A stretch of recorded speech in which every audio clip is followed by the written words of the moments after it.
नमस्कार दर्शक बंधु आपण समस्त को आउ एक भयंकर एपिसोड को स्वागत। आपण माने सुनुचंती खांटी ओडिया ए हरर पॉडकास्ट। जदि आपण माने आम चैनल ले नुआ ताहले आज ही आम चैनल को गोटे सब्सक्राइब कर दियंतु। पाखरे आस्तुवा बेल आइकन को दबाई ऑल नोटिफिकेशन को ऑन कर दियंतु जेपरि आगो को आसुवा प्रत्येक वीडियो सर्वप्रथमे आपण पाखरे पहुंची परिबो।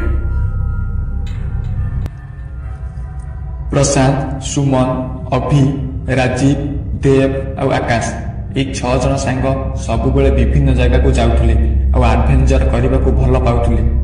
दिने से 6 जन सांग स्थिर कले सेमाने गोटे जंगल को जिबे, सेठारे राति काटिबे, किंतु सेमाने को जंगल को जिबे जानि पारु न थांती। सेमाने बसी कथा हेले एमिति गोटे जंगल को जिबे जेमिति आगरु सेठाउ केही जाई नथिबे।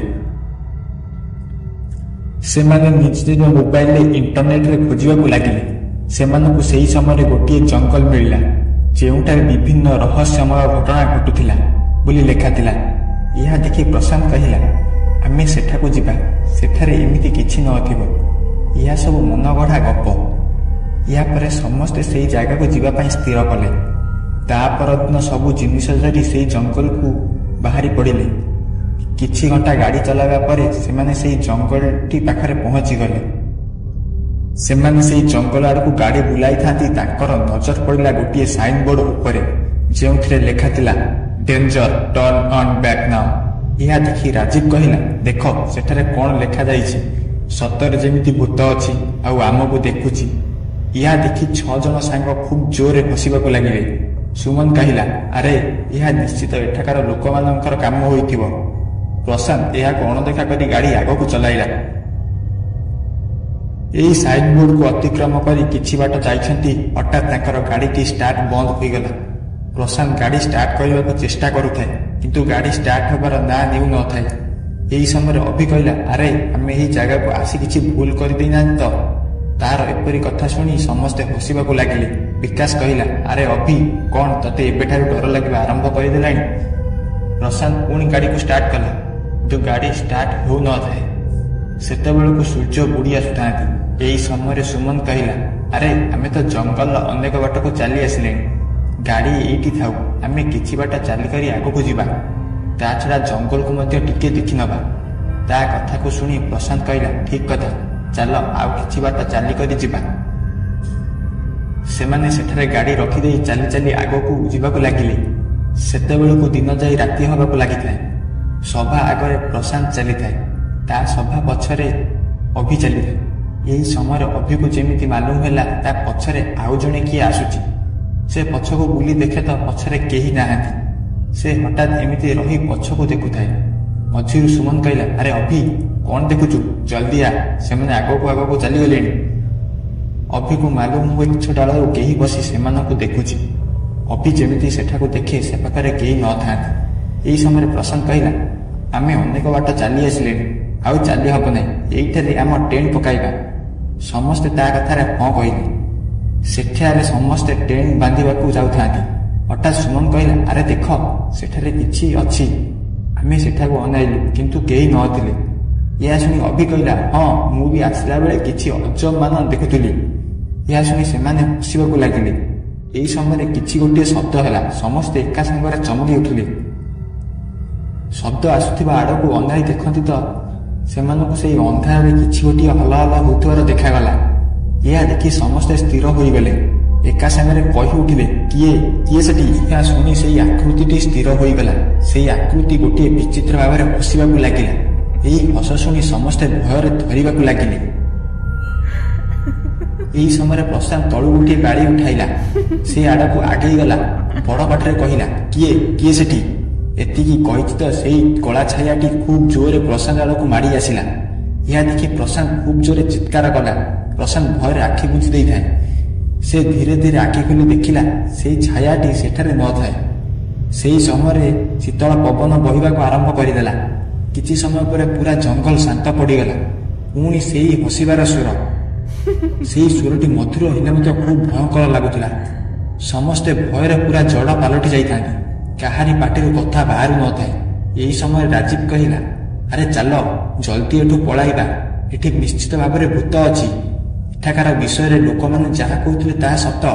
ଆମେ ଏ ଜାଗାକୁ ଆସି ବଡ଼ ଭୁଲ କରିଦେଇଛନ୍ତି। ଚାଲ ଜଲ୍ଦି ପଳାଇବା ଚାଲ। ଏକା ସାଙ୍ଗରେ ସେଇ ଜାଗା ଛାଡ଼ି ଦୌଡ଼ିବାକୁ ଲାଗିଲେ। ସେମାନେ ନିଜ ଗାଡ଼ି ଥିବା ଆଡ଼କୁ ଦୌଡ଼ୁଥାନ୍ତି। ବାଟରୁ ଅନେକ ପ୍ରକାର ଶବ୍ଦ ଆସୁଥାଏ। କେତେବେଳେ କାହାର ହସିବାର ସ୍ୱର ତ କେତେବେଳେ କାହାର କାନ୍ଦିବାର ସ୍ୱର, କେତେବେଳେ ପୁଣି କାହାର ପାଦର ପାଉଁଜିର ଶବ୍ଦ। କିନ୍ତୁ ସେମାନେ କାହାରିକୁ ଦେଖିପାରୁନଥାନ୍ତି। ଅନ୍ଧାରରେ କୁଆଡ଼େ ଯାଉଥାନ୍ତି ତାହା ମଧ୍ୟ ଜାଣିପାରୁନଥାନ୍ତି। କିନ୍ତୁ ସମସ୍ତେ ଅନ୍ୟର ନାମ ଧରି ଡକାଡକି ହୋଇ ଯାଉଥାନ୍ତି, ଯେମିତି ସମସ୍ତେ ଏକା ସାଙ୍ଗରେ ରହିପାରିବେ। ଏମିତି ଦୌଡ଼ୁ ଦୌଡ଼ୁ ହଠାତ୍ ସେମାନେ କାହା ଦିହରେ ଖୁବ୍ ଜୋରରେ ପିଟି ହେଲେ। କିନ୍ତୁ ସେଇଟା କ'ଣ ସେମାନେ ଜାଣିପାରିଲେ ନାହିଁ, କାରଣ ସେଦିନ ଏତେ ଅନ୍ଧାର ଥିଲା ଯେ ପାଖରେ ଥିବା ଜିନିଷ ମଧ୍ୟ ଦେଖାଯାଉନଥିଲା। କିନ୍ତୁ ପ୍ରଶାନ୍ତ ହାତ ମାରି ଦେଖେ ତ ସେମାନେ ସେମାନଙ୍କ ଗାଡ଼ି ନିକଟରେ ପହଞ୍ଚି ସାରିଥାନ୍ତି। ଗାଡ଼ି ପାଖରେ ପହଞ୍ଚି ସାରିଥିବା ଦେଖି ସମସ୍ତେ ଖୁସି ହୋଇଗଲେ ଆଉ ଗାଡ଼ିରେ ବସିଗଲେ।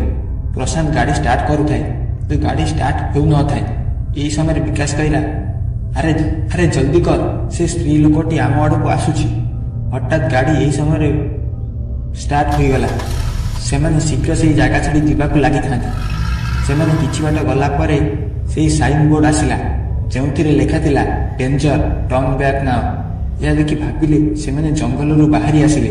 କିନ୍ତୁ ସେମାନେ ଭୁଲ ଥିଲେ, କାରଣ ପ୍ରଶାନ୍ତ ଗାଡ଼ିକୁ ଖୁବ୍ ଜୋରରେ ଚଲାଉଥିଲେ ମଧ୍ୟ ସେ ଜଙ୍ଗଲକୁ ପାର କରିପାରୁନଥାଏ। ଏହି ସମୟରେ ପ୍ରଶାନ୍ତ କହିଲା, ଆରେ ଆମେ ତ ସାଇନ୍ ବୋର୍ଡରୁ ଏତେ ଦୂରକୁ ଯାଇନଥିଲେ, କିନ୍ତୁ ପ୍ରାୟ 2 ଘଣ୍ଟା ହେଲା ମୁଁ ଗାଡ଼ି ଚଲାଉଛି, ଜଙ୍ଗଲ ସରୁନି କ'ଣ ପାଇଁ? ଏହି ସମୟରେ ପୁଣି ଥରେ ସେହି ସାଇନ୍ ବୋର୍ଡ ଦେଖାଗଲା, ଯେଉଁଥିରେ ଲେଖାଥିଲା ଟର୍ନ ଅନ୍ ବ୍ୟାକ୍ ନାଓ। ଏହା ଦେଖି ସମସ୍ତେ ଡରିଗଲେ। ଏହି ସମୟରେ ପ୍ରଶାନ୍ତ କହିଲା, ପୁଣି ଥରେ କ'ଣ ଏହି ସାଇନ୍ ବୋର୍ଡ ଆସିଲାଣି? ଆମେ ତ ଗଲାବେଳେ ଗୋଟିଏ ସାଇନ୍ ବୋର୍ଡ ଥିଲା। ତୁ ଅଭି କହିଲା, ହସ ମଜାରେ ଆମେ ଦେଖିପାରିନଥିବା। ଏହା ଶୁଣି ପ୍ରଶାନ୍ତ କହିଲା, ହଁ ହେଇଥିବ ବୋଧେ। ସେମାନେ ପୁଣି ଆଗକୁ ଚାଲିଲେ। କିଛି ସମୟ ପରେ ଦେଖିଲେ ପୁଣି ଥରେ ସେହି ସାଇନ୍ ବୋର୍ଡ। ଏହା ଦେଖି ସମସ୍ତେ ଡରିଗଲେ। ଅଭି କହିଲା, ଆରେ ପ୍ରଶାନ୍ତ ଟିକେ ଗାଡ଼ି ରଖିଲୁ। ପ୍ରଶାନ୍ତ ଗାଡ଼ି ରଖିଲା। ଅଭି ଗାଡ଼ିରୁ ଓହ୍ଲାଇ ସେହି ସାଇନ୍ ବୋର୍ଡରେ ଗୋଟିଏ ଚିହ୍ନ କରିଦେଲା। କହିଲା, ଜଣାପଡ଼ିବ ଏହିସବୁ ଅଲଗା ଅଲଗା ସାଇନ୍ ବୋର୍ଡ ନା ସେହି ଗୋଟିଏ ସାଇନ୍ ବୋର୍ଡ, ଯାହାକୁ ଆମେ ଗୋଟିଏ ସାଇନ୍ ବୋର୍ଡ କାହିଁ କେତେବେଳୁ ଆମେ ଏହି ସାଇନ୍ ବୋର୍ଡକୁ ପାର କରିବାକୁ ଚେଷ୍ଟା କରୁଛନ୍ତି। ପ୍ରଶାନ୍ତ ପୁଣି ଗାଡ଼ି ଚଲାଇଲା। କିଛି ସମୟ ପରେ ପୁଣି ଥରେ ସେହି ସାଇନ୍ ବୋର୍ଡ ଆସିଲା, କିନ୍ତୁ ଏଥର ସେହି ସାଇନ୍ ବୋର୍ଡ ଦେଖି ସମସ୍ତେ ଚମକି ଉଠିଲେ, କାରଣ କାହିଁ କେତେବେଳୁ ସେମାନେ ସେହି ଗୋଟିଏ ସାଇନ୍ ବୋର୍ଡ ପାଖରେ ଏପାଖ ସେପାଖ ହେଉଥାନ୍ତି। ସେମାନେ ଏତିକି ଦେଖିଥାନ୍ତି କି ନାହିଁ, ହଠାତ୍ ତାଙ୍କ ଗାଡ଼ି ଉପରୁ କିଛି ଜୋରରେ ଶବ୍ଦ ହେଲା। ସମସ୍ତେ ଏକା ସାଙ୍ଗରେ ଚମକି ଉଠିଲେ। ସେମାନେ ଦେଖିଲେ ଗୋଟିଏ ସ୍ତ୍ରୀ ଲୋକ ଗାଡ଼ି ଆଗରେ ଛିଡ଼ା ହୋଇଛି। ଦେଖୁ ଦେଖୁ ସେହି ସ୍ତ୍ରୀ ଲୋକର ହାତ ଲମ୍ବି ଆସି ପ୍ରଶାନ୍ତକୁ ଧରି ଗାଡ଼ି ବାହାରକୁ ଫୋପାଡ଼ି ଦେଲା। ଏହା ଦେଖି ସବୁ ସାଙ୍ଗ ଚିତ୍କାର କରିଲେ।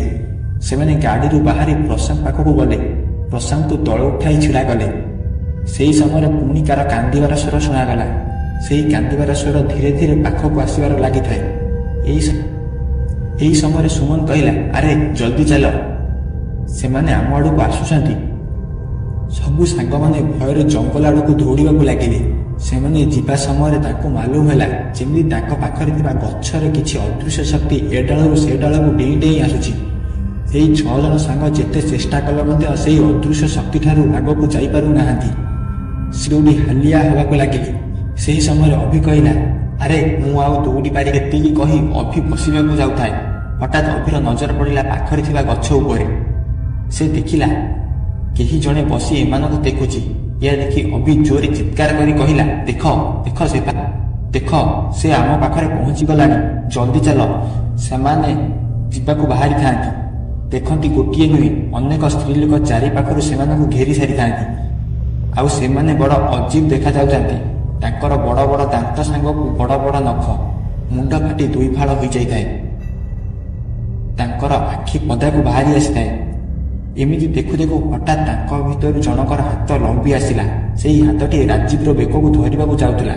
ସେହି ସମୟରେ ସୁମନ ଜୋର ପାଟିରେ କିଛି କହିବାକୁ ଲାଗିଲା। ଶୁଣି ସେହି ହାତଟି ହଠାତ୍ ଅଟକିଗଲା। ସମସ୍ତେ ସୁମନ ଆଡ଼କୁ ଦେଖନ୍ତି ତ ସୁମନ ଜୋର ପାଟିରେ ହନୁମାନ ଚାଳିଶା ଗାଇବାରେ ଲାଗିଛି। ଏହା ଦେଖି ସମସ୍ତେ ଜୋରରେ ହନୁମାନ ଚାଳିଶା ଗାଇବାକୁ ଲାଗିଲେ।